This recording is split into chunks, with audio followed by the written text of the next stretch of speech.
In our lives, we are spiritual beings that are taking in different forms of energy all the time. It could be in our conversation with someone or a place we go.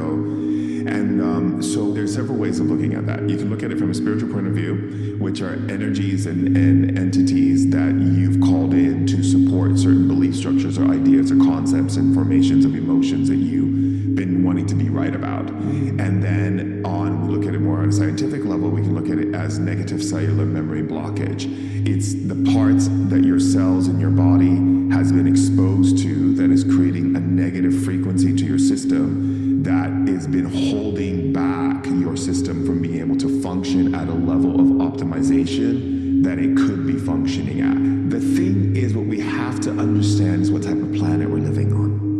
We're not living on a planet which operates in the understanding of creating a civilization for the sacredness of sustainability of our species.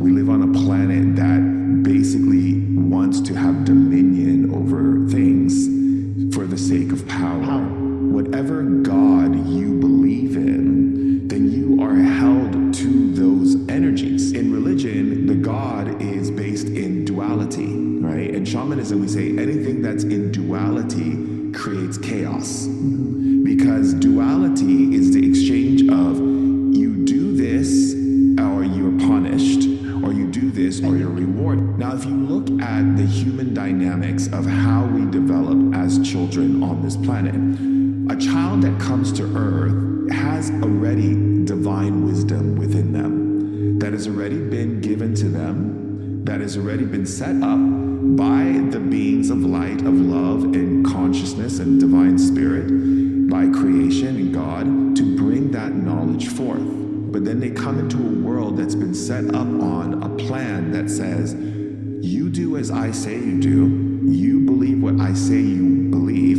and if you don't, I take away love from you. So most human beings don't even really know themselves because they operate on the idea of dominion. And now dominion means what? Dominion means that your husband could be the person who's dominion over you. It could be a friend. It could be society.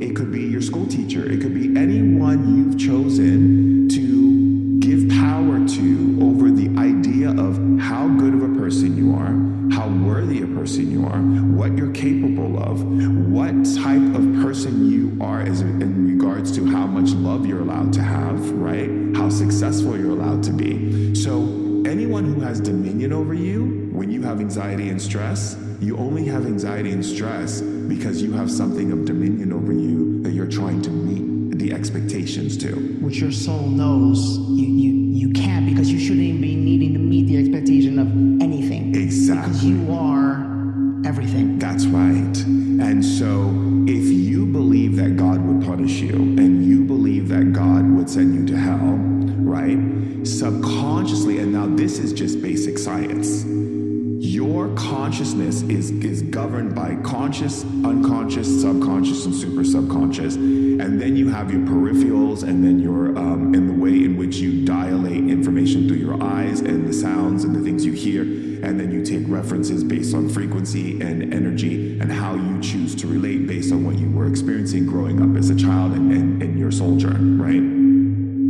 When you are operating in the consciousness that your creator has the ability to destroy you, you subconsciously create what is called a replica marker in your subconscious mind. It means you replicate the energy. Now that's something that most people don't talk about, is the replication. So they replicate energy, so then you become the very thing that you're afraid of.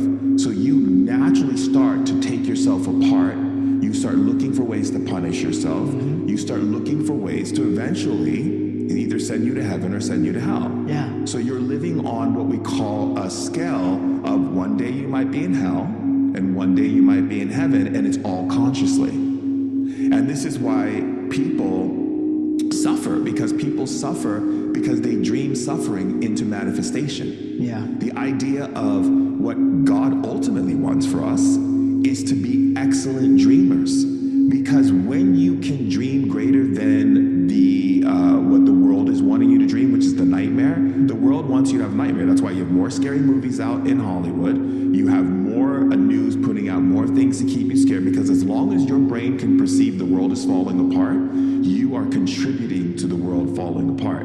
But if you can dream greater than that which you see, that's power. That's right.